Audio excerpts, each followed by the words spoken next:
গত আমি এক বিবাহিত লোকের সাথে চুটিয়ে প্রেম করছি। সেই লোকের বউ আছে, দুটা বাচ্চা আছে। বাইরে থেকে দেখে মনে হতে পারে সুখী পরিবার তাদের, কিন্তু বাইরে থেকে দেখে তো আর সব বোঝা যায় না। সেই সুখী পরিবারের ঝলমলে মোড়কের মধ্যে অযত্নে পড়ে আছে জং ধরা সম্পর্কের শেষ ছিটে ফোঁটা। আমি অবশ্য তার পরিবারকে দেখিনি, দেখার প্রয়োজনও বোধ করিনি। তার কাছ থেকেই শুনেছি তার জীবনের টানাপোড়েনের গল্প। একই ছাদের নিচে দিনের পর দিন স্ত্রীর সাথে থেকেও না থাকার গল্প। মন মানসিকতায়, ধ্যান ধারণায়, শিল্পে, সাহিত্যে, শিক্ষা, যোগ্যতায় সবকিছুতেই তাদের নাকি যোজন যোজন ব্যবধান। বিয়ের আগে এতটা বুঝতে পারিনি, বুঝতে পারার কথাও না। সেটেল ম্যারেজ ছিল তাদের। এই একটু দেখা, একটু কথা, তখন নাকি খারাপ লাগেনি। ব্যাস তাতেই দুজনে বিয়েতে মত দিয়ে দিয়েছিল। তারপর একসাথে পথ চলতে গিয়ে ধীরে ধীরে বৈষম্যটা ফুটে উঠতে থাকে। শুরুতে সে ভেবেছিল যে সময়ের সাথে এই দূরত্ব ঘুচে আসবে, কিন্তু সেই দূরত্ব তো ঘুচে নাই, বরং দিনকে দিন নাকি বেড়েই চলেছে। এখন সেই দূরত্ব এতটাই যে মহাকাশ পাড়ি দিলেও তা আর ঘোচাবার নয়। মাঝখান দিয়ে দুইটা সন্তান হয়ে এমন এক বন্ধন সৃষ্টি করেছে যে চাইলেই এ জীবন থেকে বেরিয়ে আসার উপায় নেই। তাদের সম্পর্কটা আজ এমনই যে সে এখন না পারছে গিলতে, না পারছে ফেলতে। এসব আমি তার কাছ থেকেই শুনেছি। আমি তার ব্যাপারটা কিছুটা হলেও অনুধাবন করতে পারি, কেননা এমনই এক সম্পর্কের বেড়াজাল থেকে আমি নিজেও মুক্ত হয়ে বেরিয়ে এসেছি। আমার জন্য ব্যাপারটা অনেক সহজ ছিল। আমার কোনো সন্তান হয়নি। আমি বুদ্ধিমতী এবং স্বাবলম্বী মেয়ে ছিলাম। বিয়ের শুরুতেই আমি বুঝে গিয়েছি কোথায় জানি একটু তার ছেঁড়া। সব ঠিক আছে, আবার কিছুই যেন ঠিক নেই।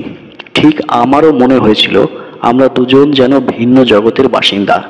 তাই বুদ্ধি করে শুরুতেই বাচ্চা নিয়ে নেইনি। তারপর দুজনে যখন দেখলাম যে আমাদের মধ্যে আর কিছুতেই মিলছে না, তখন নিজেরাই নিজেদের পথ দেখলাম। প্রবাসে থাকার কারণে ব্যাপারটা আমাদের জন্য সহজ হয়েছিল। দেশে থাকলে তো পরিবার পরিজন, আত্মীয় স্বজনদের হস্তক্ষেপ জল ঘোলা করতে করতে জীবনের অর্ধেক শক্তি নিঃশেষ করে তবেই না এই ছাড়াছাড়ি করা লাগতো। এ তো গেল 8 বছর আগের কথা। এই 8 বছরে আমার মা অবশ্য তার মেয়ের এই ডিভোর্সের ধাক্কা থেকে এখনো রিকভার করতে পারেনি। তিনি মনে করেন আমার দোষেই আমার আজকের এই করুণ পরিণতি। মেয়েকে বেশি স্বাবলম্বী করে গড়ে তোলার নাকি এই ফল। সামান্য আপোষ করে ছোটখাটো ব্যবধান মেনে নিয়ে জীবনে চলার ক্ষমতা আমি নাকি হারিয়ে ফেলেছি। তিনি মেয়েকে স্বাবলম্বী করে গড়ে তোলার জন্য নিজেকেই দোষারোপ করে আপাতত দিনাতিপাত করছেন। তবে আমার মায়ের কাছে আমার পরিণতি করুণ মনে হলে কি হবে? আমার নিজেকে মুক্ত বিহঙ্গের মতো স্বাধীন মনে নয়। নিজের মতো থাকি আমি, নিজের মতো চাকরি করি, দেশ বিদেশে ঘুরে বেড়াই, বন্ধু বান্ধব নিয়ে আনন্দ করি। আর যেদিন মন খারাপ থাকে সেই দিন সারাদিন গুম মেরে পড়ে থাকি। কোনো বন্ধন নেই, কারো কাছে জবাবদিহি করা লাগে না, কোনো বোঝা নেই। মন্দ লাগে না আমার নিজের এই জীবন। মাঝে মাঝে একটু একাকিত্ব বোধ হয় ঠিকই, কিন্তু আমার বন্ধু বান্ধব শখ আহ্লাদের কমতি নেই, এতে আমার চলে যায়। তারপরও পরিবার আর বন্ধুদের চাপে পড়ে দুই একজনের সাথে ডেট করেছিলাম ঠিকই, কিন্তু কাউকে একটুও মনে ধরেনি। শারীরিক ভালোবাসার কাঙাল আমি কখনোই ছিলাম না। কারো শরীর আমাকে সেভাবে টানে না, আমার কাছে মনটাই বড়। আর শুরুতেই মনে না ধরলে আমার সেখানে কিছু করার নেই। এরপর হঠাৎই আমার জীবনটা ওলটপালট করে উদয় হলো আমার এই প্রেমিক পুরুষ। তার নাম আবির। এক বান্ধবীর বাসার দাওয়াতে তার সাথে আমার প্রথম দেখা। আমি বাংলাদেশি সার্কেলে মেলামেশা আজকাল কমিয়ে দিয়েছি। আমার বয়সী সিঙ্গেল মহিলা দেখলেই সবাই চুপচুপ করে দুঃখ করা শুরু করে। নানান কথা তাদের, আমার একা থাকতে ভালো লাগে কিনা, আমি নাকি বেশি মডার্ন, অমুক ভাবির ডিভোর্সি দেবন নাকি পাত্রী হচ্ছে, এই টাইপের কথাবার্তা। অসম্ভব বিরক্তকর লাগে আমার, কিন্তু সেই বান্ধবীর জোড়াজড়িতে সেদিন যেতেই হয়েছিল। সেখানেই দেখা হয়ে গেল তার সাথে। সে একাই গিয়েছিল সেখানে, আর বাকিরা সবাই এসেছিল যার যার পরিবারের সাথে। আমরা দুজন একা থাকার কারণে মনে হয় আলাদা করে আমাদের কথা বলার সুযোগ হয়েছিল। প্রথম দেখাতেই আমার তাকে ভালো লেগে গিয়েছিল। একেবারে গতানুগতিক বাকি সব মধ্যবয়সী বাংলাদেশি সংসারী পুরুষদের থেকে একেবারে আলাদা, একেবারে অন্যরকম। কোথায় জানি মনে হয়েছে আমাদের দুইজনের মাঝে এক অদৃশ্য তারের সংযোগ আছে। আমার বিয়ের পর আমার স্বামীর সাথে যেই তারটি ছেঁড়া মনে হয়েছিল, সেই তারটি কে যেন সযত্নে এখানে জোড়া লাগিয়ে দিয়েছে। আমার প্রতি তার মুগ্ধ দৃষ্টি সেই দাওয়াতে আমার নজর এড়ায়নি। আমি ভীষণ আধুনিক মনের মহিলা এবং সমাজের নানান বিধিনিষেধ আমি বিশ্বাসী না, কিন্তু আমার কিছু নিজস্ব নীতিবোধ এবং বিশ্বাস আছে। যতই অদৃশ্য তারের সংযোগ থাকুক না কেন, বিবাহিত দুই বাচ্চার বাবার সাথে প্রেম করা আমার রুচিতে বাধে। কেউ যদি তার স্ত্রীকে ছেড়ে আমার সাথে প্রেম করতে চায় সেটা অন্য ব্যাপার, কিন্তু দুই নৌকায় পা দিয়ে চলা মানুষদের আমি ঘৃণা করি। সে কারণে তার প্রতি আকর্ষণ বোধ করলেও প্রশ্রয় আমি দেইনি। কিন্তু সে ছিল একেবারে নাছোড়বান্দা। সেই দাওয়াতের পর থেকে একদম কিশোর বালকের মতো আমার যে পিছু নিল, সেই পিছু আর ছাড়তে পারলাম কোথায়। আমাদের ফ্রেন্ড সার্কেলের অনেকেই আমার পরিচিত, তাই আমার খবরাখবর বের করা তার জন্য কোনো ব্যাপারই ছিল না। অফিস শেষে বের হয়ে প্রায়ই দেখি যে অফিসের সামনে সে দাঁড়িয়ে আছে। বাড়িতে প্রতিদিন পোস্টে রং বেরঙের ফুলের সমাগম ঘটতে লাগলো। ছুটির দিনের সকালবেলায় আমার বাড়ির সামনে গাড়ি পার্ক করে সে বসে থাকে। দিনের পর দিন, মাসের পর মাস এইসব চলতে থাকে। এইসব ছেলে মানুষের কোনো মানে হয়? আমি তার সাথে সরাসরি কথা বলার সিদ্ধান্ত নিলাম। একদিন অফিস থেকে বেরিয়ে সোজা তার কাছে গিয়ে জিজ্ঞেস করলাম, আপনাকে তো আমার খুবই একজন ভদ্রলোক বলে মনে হয়েছিল, কিন্তু এখন তো দেখছি আপনি ভীষণ অসভ্য। সে মোটেও অপ্রস্তুত হয়নি। সোজা আমার চোখে চোখ রেখে বলেছিল, কি করব, আপনার ভীষণ প্রেমে পড়ে গেলাম যে কিছুতেই নিজেকে কন্ট্রোল করতে পারছি না। কি চান আপনি? আমার সাথে পরকীয়া করতে চান? খুবই দুঃখিত, আমি মোটেও ইন্টারেস্টেড না। না, কিছুই চাই না, শুধু আপনার পিছু নিয়েই বাকিটা জীবন কাটিয়ে দিতে পারবো। বাহ, ভালো, কাটিয়ে দিন তাহলে। এই বলে আমি ফিরে যাচ্ছিলাম, কিন্তু সে আবার বলে উঠল, দাঁড়ান, শুধু আরেকটা ছোট্ট চাওয়া আছে। একদিন যদি আমাকে একটু সময় দিতেন, আমার জীবনের গল্পটা একটু শুনতেন, ব্যাস, আর কখনো কিছু চাইবো না।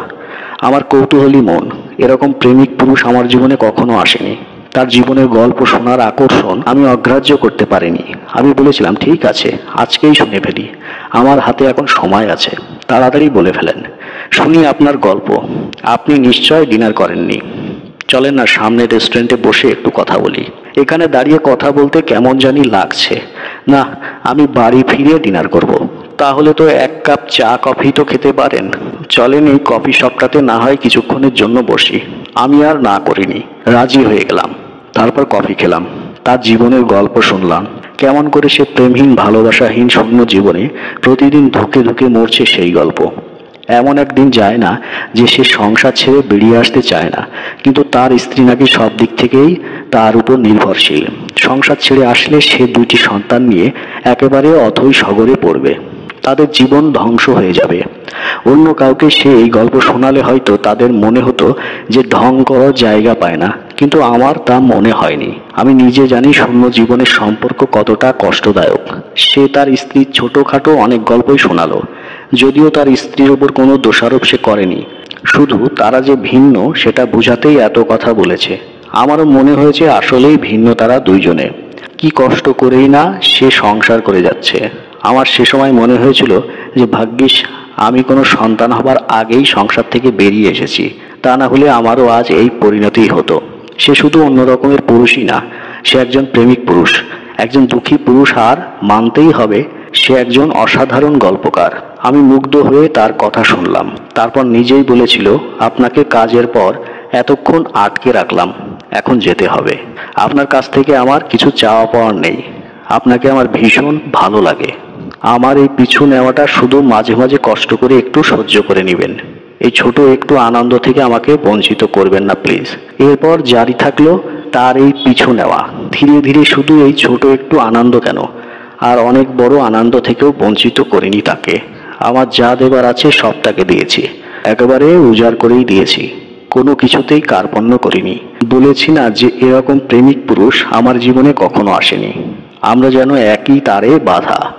মাঝে মাঝে তার পরিবার সম্পর্কে আমার কৌতূহল হয়েছে ঠিকই, কিন্তু খুব একটা গা করিনি। ভালোই তো কেটে যাচ্ছে আমাদের জীবন, চলুক না এভাবে, মন্দ কি। হঠাৎ করে আজ সকাল সকাল আমার ফেসবুকে মেসেঞ্জারে এক নতুন মেসেজের রিকোয়েস্ট। সাধারণত আমি মেসেজ রিকোয়েস্টগুলো ভালো মতো না পড়েই ডিলিট করে দিই, কিন্তু মেসেজটি খুলেই আমার দৃষ্টি আটকে গেল। সেখানে লেখা, আপনি আমাকে চিনবেন না, আমি আবিরের ওয়াইফ। আপনি যার সাথে পরকীয়া করছেন সেই আবির। আপনি যদি সময় করে কোনো এক সময় আমার সাথে একটু দেখা করতে পারেন তাহলে ভালো হতো। আমার কিছু কথা ছিল, আমার হাত পা একেবারে ঠান্ডা হয়ে গেল। মেসেজটি এসেছে বিরোহিণী নামের এক প্রোফাইল থেকে। সেই প্রোফাইল আবার লকড। প্রোফাইল আর কভার পিকচার দুটোই ফুলের ছবি। আমি বুঝে নিলাম যে কেউ নিশ্চয় শয়তানি করছে। এই জন্য আমি মানুষের সাথে সে মিশতে চায় না। আমাদের সম্পর্কটা কেউ ধরতে পেরে ফুর্তি নেওয়ার চেষ্টা করছে। আরে সাহস থাকলে সামনে এসে কথা বল, আমার তো কিছু লুকোনোর নেই। আবির অফিসের কাজে এখন ইউরোপে, একসময় মেসেজ করে জানাতে হবে। তারপর অফিসে পৌঁছানোর পরপরই আরেকটা মেসেজ পেলাম। ওহ, আপনাকে আমার পরিচয় দেওয়া হয়নি। আমার নাম অদিতি। আজকে তো অফিস শেষে আপনার মনোরঞ্জন করার মানুষ নেই। অসুবিধা না থাকলে আজই আপনার সাথে দেখা করতে চাই। আমি আপনার অফিসের সামনে অপেক্ষা করব, কেমন? এবার আমার বুক টিপ টিপ করা শুরু করেছে। পরকীয়া ধরা পড়ার ভয়ে না, আমি তো বলছি আমার লুকা ছাপার কোনো ইচ্ছা নেই। তারপরও কি যেন এক আশঙ্কায় বুক টিপ টিপ করছে। আবির তো বলেছিল ওর স্ত্রী এমনই অপদার্থ যে ঘর থেকে বের হয়ে রাস্তার সামনে স্কুল থেকে বাচ্চাদের আনা নেওয়া করতে হিমশিম খায়। আমার অফিস তো অনেক দূরে, বাচ্চাদের রেখে সে এত দূর আসবে নাকি? হতেই পারে না। এবারও আমি মেসেজের উত্তর দিলাম না, কিন্তু কি মনে করে জানি আবিরকে ব্যাপারটা না জানানোই ঠিক করলাম। দেখা যাক কি হয়। সারাদিন কাজে মন দিতে পারলাম না, ভীষণ অস্থির লাগছিল। কাজ না করে অফিসে বসে থাকার কোনো মানে নেই। অনেক আগেই বেরিয়ে পড়তে পারতাম, কিন্তু ইচ্ছে করে বের হলাম না। প্রতিদিন যেই সময়টাতে বের হই সেই সময়েই বের হব। সত্যি যদি আবিরের ওয়াইফ দেখা করতে আসে তাহলে তো সে নিশ্চয় সেই সময়ই আসবে। আগে বের হলে যদি এসে আমাকে না পাই। অফিস শেষে বের হয়ে রাস্তার উল্টা দিকের ল্যাম্পপোস্টে আমার চোখ আটকে গেল। আবির যেখানে সাধারণত দাঁড়িয়ে থাকে সেখানেই দাঁড়িয়ে আছে এক মহিলা। দেখেই বোঝা যাচ্ছে যে সে বিবাহিত। তার দৃষ্টি আমার দিকে নিবদ্ধ। আমার বুকে হৃদস্পন্দন ছাড়া আর আশেপাশের কিছুই যেন শুনতে পাচ্ছিলাম না আমি। তারপরও যথাসম্ভব মুখে একটা সপ্রতিভ ভাব ফুটিয়ে রেখে তার দিকে এগিয়ে গেলাম। খুবই মিষ্টি দেখতে সামান্য নাদোষ নুদোষ এক মহিলা দাঁড়িয়ে আছে। পরনে একটা জিন্স আর মনে হয় এক সাধারণ ফতুয়া। বয়স আমার মতোই হবে, এই মধ্য 30-এর এদিক ওদিক। আমি আবিরের কাছে তার স্ত্রীর কথা শুনে শুনে নিজের অজান্তেই মনের মধ্যে তার একটা ছবি দাঁড় করিয়েছিলাম। সেই ছবির সাথে এর কোনো মিল নেই। এ কি সত্যি সত্যি আবিরের ওয়াইফ? এই প্রথম আবিরের স্ত্রী আর পরিবার সম্পর্কে খবর না নিয়ে আবিরের সাথে সম্পর্ক করার জন্য বুকের ভিতর একটু খচখচ করছে নাকি? সেই কথা শুরু করলো। কথার মধ্যে কোনো ভনিতা বা জড়তা নেই। বলল, আমি অদিতি, আবিরের ওয়াইফ।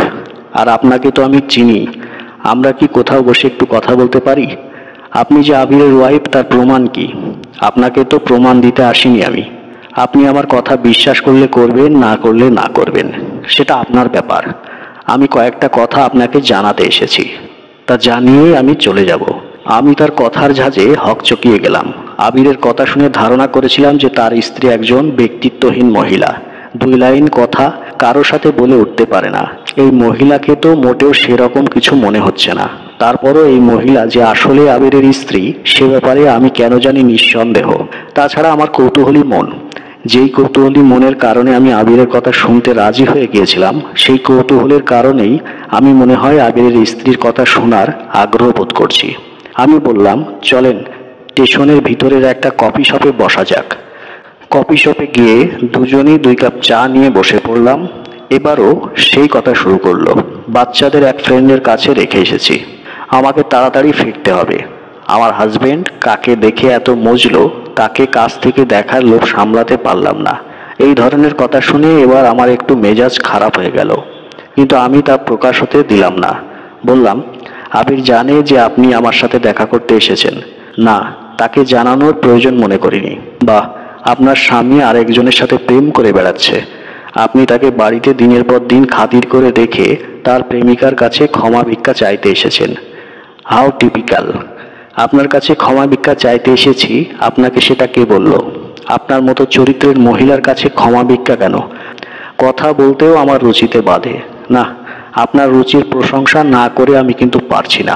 নিজের তো কিছু করার মুরুদ নেই আপনার। স্বামী অন্যের সাথে প্রেম করছে জেনেও তার পা আঁকড়ে ধরে পড়ে আছেন, আর আমার সাথে কথা বলতে আপনার রুচিতে বাধে। সত্যি কথা বলতে কি, আপনার মতো আত্মসম্মান বোধহীন মহিলার সাথে কথা বলতে আমার এখন রুচিতে বাধছে। সে আমার দিকে তাকিয়ে একটা হাসি দিল। সেই হাসিতে এমন কিছু ছিল যে আমার নিজের আত্মবিশ্বাসের ভিত একেবারে চুরচুর হয়ে গেল। সে বলল, আমাদের দুজনের কথা বলতেই রুচিতে বাজছে দেখি, তবে আপনার সাথে কথা কাটাকাটি করতে আমি আসিনি। আর আপনাকে যদি জানাতে হয় যে আমি কেন আমার হাজবেন্ড প্রেম করছে জেনেও তার সংসার করে যাচ্ছি, তাহলে আপনার কাছ থেকেও জানতে হবে আপনি কেন জেনে শুনে আরেকজনের হাজবেন্ডের সাথে প্রেম করছেন। আপনি নিজের বিবেকের কাছে প্রশ্ন করে দেখতে পারেন যে আমি যেই কাজটা করেছি সেই ব্যাপারটা বেশি ঘৃণ্য, না আপনি যা করছেন তা বেশি ঘৃণ্য। যা হোক, আপনার জীবন দর্শন আপনার কাছে, আমার জীবন দর্শন আমার কাছে। আপনাকে শুধু জানাতে এসেছিলাম, যার সাথে প্রেম করে আপনি এত পুলকিত সে কিন্তু মহা প্রেমবাজ। আগেও প্রেম করেছে, এখনো করছে, ভবিষ্যতেও করবে। কিন্তু আপনার মতো এত মডার্ন, স্ট্রং, স্বাবলম্বী মহিলারা যখন এরকম প্রেমবাজদের কাছে নিজেদের আত্মসম্মানবোধ খুইয়ে বসে থাকে, তখন দেখতে ভীষণ কুৎসিত লাগে, ভীষণ ছ্যাবলামি মনে হয়। আমি বেশ একটু থতমত খেয়ে গেলাম। আমার সামনে বসে থাকা অদিতিকে আবারও ভালো করে একটু দেখে নিলাম।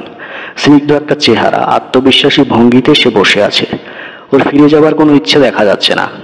এবার আমি কথা বললাম, আপনি কি শুধু আমাকে এটা জানাতে এখানে এসেছেন? আর আপনি কি ভেবেছেন আপনার এই মুখের কথা শুনে আমি সব খুশি মনে মেনে নিয়ে আবিরকে একজন ধোঁকাবাজ আর প্রেমবাজ মনে করে দূর করে দেব? আপনার যেমন তার সম্পর্কে কথা বলার আছে, তারও কিন্তু আপনার সম্পর্কে অনেক কথা বলার আছে। তা তো বটেই, তার নিশ্চয় আমার সম্পর্কে অনেক কথা বলার আছে। কিছুক্ষণের নীরবতা। অদিতিকে কি একটু হতাশ দেখাচ্ছে? আমি মেয়েটিকে বোঝার চেষ্টা করছি, কি চায় মেয়েটি। এসব কথা বলে ওর স্বামীকে ফিরে পেতে চায়। আমি কি বলবো চিন্তা করছিলাম, কিন্তু সেই আবার কথা বলে উঠল, আমি আপনাকে আমার কথা বিশ্বাস করতে বলছি না। শুধু যেটুকু আপনাকে জানানোর দরকার মনে করেছিলাম সেটুকু আপনাকে জানিয়ে দিলাম। আপনি কি করবেন সেটা আপনার উপর। তবে আপনি সময় নিতে পারেন, আবিরের সম্পর্কে খবর নিয়ে দেখতে পারেন। আর আমিও অনেকদিন সময় নিয়েছি, নিজেকে কষ্ট করে ধীরে ধীরে স্বাবলম্বী করে তৈরি করেছি। ব্যাপারটা সহজ ছিল না, অনেক কঠিন। শুধু আর্থিক এবং শারীরিকভাবে কঠিন না, মানসিকভাবেও কঠিন। আবির ভেবেছিল আমার মতো মেয়েদের কোথাও যাবার জায়গা নেই, ওর সংসারেই আমার আজীবন পড়ে থাকতে হবে। কিন্তু সময় এসেছে ওকে ভ্রান্ত প্রমাণিত করার। আমি এখন তৈরি, আমিও সংসার ছেড়ে চলে যাচ্ছি। বাহ, তাহলে তো বেশ ভালোই। আপনি সঠিক সিদ্ধান্ত নিয়েছেন, আপনার জন্য অনেক শুভকামনা। Thank you. আর আপনি যদি ভেবে থাকেন যে আমি ওকে ছেড়ে দিলে ও আপনার সাথে সুখে শান্তিতে বসবাস করা শুরু করে দিবে, তাহলে আপনার ধারণাটা কিন্তু ভুল। ওর বাড়িতে প্রয়োজন একজন সুচারু গৃহিণী, আর বাহিরে প্রয়োজন কেতাদুরস্ত আধুনিকা। আমি কিন্তু কিছুই ভাবছি না, শুধু আপনার কথা শুনছি। আপনাকে ধন্যবাদ যে আপনি আপনার জীবনের কঠিন সময়েও আমার কথা চিন্তা করে আমাকে এতগুলো উপদেশ দিতে এসেছেন। অদিতির ঠোঁটে আবারও সেই বুক হিম করা হাসি। ও বলল, আপনি সার্কাস্টিক হচ্ছেন। দুঃখের ব্যাপার কি জানেন, আমি যেমন আপনাকে দোষী ভাবছি এবং আপনি যেমন আমাকে দোষী ভাবছেন, পুরো সমাজও ঠিক একইভাবে বিভক্ত হয়ে আমাদের এই কাহিনী নিয়ে কাদা ছোড়াছড়ি করবে। একদল আমাকে ব্যক্তিত্বহীন স্ত্রী বলে যা তা বলবে, আর আরেক দল আপনাকে নষ্ট মেয়ে ছেলে বলে আখ্যায়িত করে। 2 সন্তান নিয়ে এই সংসারে আমার কি অপারগতা ছিল তা আমি জানি, আর আপনি কিসের টোপে ধরা দিয়েছেন তা আপনিই জানেন। কিন্তু যেই মানুষগুলো আমার বা আপনার দুর্বলতার সুযোগ নিয়ে একজনকে মায়াজালে বেঁধে রাখে, পরিকল্পনা করে ছলনা করে, সেই মানুষগুলো সমাজে কিন্তু বুক ফুলিয়ে ঘুরে বেড়ায়। তাদের কোনো দোষ হয় না। একটু থেমে অদিতি আবার বলে উঠল, আমার এখন উঠতে হবে। বাচ্চাদের এক বান্ধবীর কাছে রেখে এসেছি, সেখান থেকে ওদের উঠিয়ে আমার নতুন জীবন শুরু করব। আমি আর আমার 2 সন্তান নিয়ে নতুন জীবন। আমি জানি সেই জীবন মোটেও সহজ হবে না, হয়তোবা মোটেও আনন্দের হবে না, কিন্তু আশা করি অনেক সম্মানের হবে। অসম্মানের জীবন কিন্তু ভীষণ কষ্টের। আর আপনাকে এত কিছু জানালাম কেন জানেন? আমার মনে হয় আপনিও আমার মতো এমন মায়াজালে আটকে পড়ে গিয়েছেন যে ভালো মন্দ বোঝার ক্ষমতা আপনার লোপ পেয়েছে। আমি জানি এই মায়াজাল, এই ধোঁকার আকর্ষণ কি সাংঘাতিক। তবে এই ধোঁকার জীবনে আর যাই থাকুক না কেন, কোনো সম্মান নেই।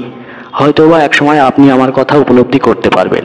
ভালো থাকবেন, চলি কেমন? এই বলে অদিতি নামের মেয়েটি চলে গেল। আমি স্তব্ধ হয়ে ওর চলে যাবার দিকে তাকিয়ে থাকলাম, যতক্ষণ না পর্যন্ত ও দৃষ্টির বাহিরে হারিয়ে গেল। হঠাৎ খুব ক্লান্ত লাগা শুরু করলো। নিজেকে পরাজিত এক মানুষ মনে হচ্ছে। মেয়েটি যদি আমাকে গালাগালি করে আমার সাথে রাগারাগি করে যেত তাহলে হয়তোবা এরকম মনে হতো না। নিজের অজান্তে হঠাৎ করেই গত 6 মাসের সম্পর্কের নানা ঘটনা আমার চোখের সামনে ভেসে উঠল। আবির যে একজন অসাধারণ গল্পকার এ ব্যাপারে আমার কোনো সন্দেহ নেই। কথার মোহেই আমি ওর প্রেমে পড়েছি। শুধু কি কথা, ওই যে অদিতি বলে গেল মায়াজাল, কি এক মায়াজালে আমি আটকে গেছি যে আসলেই ভালো মন্দ বোঝার ক্ষমতা যেন হারিয়ে ফেলেছি। হয়তোবা অদিতিই ঠিক, আবির এক মহা প্রেমবাজ। স্ত্রী খারাপ, প্রেম ভালোবাসাহীন দাম্পত্য সম্পর্ক এসব হয়তোবা ওর প্রেমের এক কৌশল মাত্র। কিন্তু ও প্রেমবাজ কি প্রেমবাজ না সেই ব্যাপারটা আমার কাছে আর মুখ্য না। ওর যে স্ত্রী আছে সেই ব্যাপারটা তো আমার ঠিকই জানা ছিল। আমি তো সেই ব্যাপারটা জেনেই ওর সাথে সম্পর্ক করেছি। আর হয়তোবা আবিরের কথাও ঠিক, ওর স্ত্রীর সাথে দিনের পর দিন ধরে হয়তো ঠান্ডা সম্পর্ক, ওদের হয়তো যোজন যোজন ব্যবধান। তারপরে তো ওর স্ত্রী তার সাথে সংসার করে চলেছে। এতই যখন কষ্ট তাহলে সেই সংসার ছেড়ে আসার কোনো চেষ্টা করেনি কেন? সন্তানদের জন্য যখন এত মায়া তাদের ব্যবস্থা করেই না হয় বেরিয়ে আসতো। আর আমি নাকি এক মহা নীতিবান মানুষ।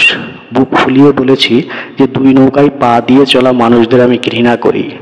এই 8 বছরের আমার সিঙ্গেল জীবনে আমি তো কাউকে ঠকাইনি। তাহলে কিসের মোহে, কিসের বশে সব নীতি সাধারণ বোধ খুইয়ে বসে আছি? আসলে নিজেকে ভীষণ ছ্যাবলা মনে হচ্ছে। আজ যদি অদিতি আবিরের সংসার থেকে বেরিয়ে আসার সিদ্ধান্ত না নিয়ে ঠিক একই কথাগুলো আমাকে বলে যেত তাহলে ওকেই আমার দুর্বল আর ছ্যাবলা মনে হতো। আজ যদি ও এখানে এসে আমার সাথে ঝগড়া বা রাগারাগি করার চেষ্টা করত তাহলে আমি ঠিকই নিজের আত্মপক্ষ সমর্থন করে নানান যুক্তি দাঁড় করে ফেলতাম। কিন্তু মেয়েটা যে কিছুই করলো না, কিছু না করেই আমাকে এভাবে পরাজিত প্রতিপন্ন করে চলে গেল। আমার হঠাৎ মনে হলো যে আমি জানি আমাকে এখন কি করতে হবে। আমাকেও সম্মানের জীবন ফিরে পেতে হবে। ব্যাপারটা হয়তোবা সহজ হবে না, এই মায়াজাল ছিন্ন করা যে বড়ই কঠিন। কিন্তু এত প্রতিবন্ধকতার মধ্যেও অদিতি যখন পেরেছে আমাকেও পারতে হবে। আর আবির, ওর কি হবে? আমরা দুজন ওকে ছেড়ে গেলে ওর কি কোনো চৈতন্য হবে? ও কি বেছে নেবে সম্মানের একটা জীবন? যে জীবনই বেছে নিক না কেন আমার তাতে কি? ওর কথা চিন্তা করে আবারও কেন অকারণ মায়া বাড়ানো? এই মায়াজাল যে বড়ই লজ্জার, বড়ই অসম্মানের। তারপর আমি সিদ্ধান্ত নিয়ে বেরিয়ে এলাম সমস্ত মায়াজালের বাঁধন বিচ্ছিন্ন করে। হ্যাঁ, ব্যাপারটা সহজ হয়নি, কিন্তু আর না। সমাজে একা বেঁচে থাকবো, কিন্তু সম্মানের সাথে বেঁচে থাকবো। আবিরের সমস্ত সত্যি আজ আমার চোখে প্রমাণিত। আর সেই চোখ দিয়ে দ্বিতীয়বার ওর মুখ দেখার ইচ্ছা আমার নেই। আজ আমি বেঁচে আছি এই সমাজে নিজের নীতি নিয়ে, নিজের সম্মান নিয়ে, যা প্রত্যেকটা নারীর থাকা উচিত। প্রিয় দর্শক, এই গল্পটা আপনাদের কেমন লাগলো তা অবশ্যই একটি কমেন্ট করবেন। আর যদি গল্পটা আপনাদের ভালো লেগে থাকে ভিডিওটিতে একটা লাইক করে দিবেন। এই ধরনের ভিন্ন স্বাদের গল্প শোনার জন্য চ্যানেলটিকে অবশ্যই সাবস্ক্রাইব করে আমাদের সাথে যুক্ত থাকুন। তো বন্ধুরা, আজ এই পর্যন্তই। ভালো থাকবেন, সুস্থ থাকবেন। ধন্যবাদ সবাইকে।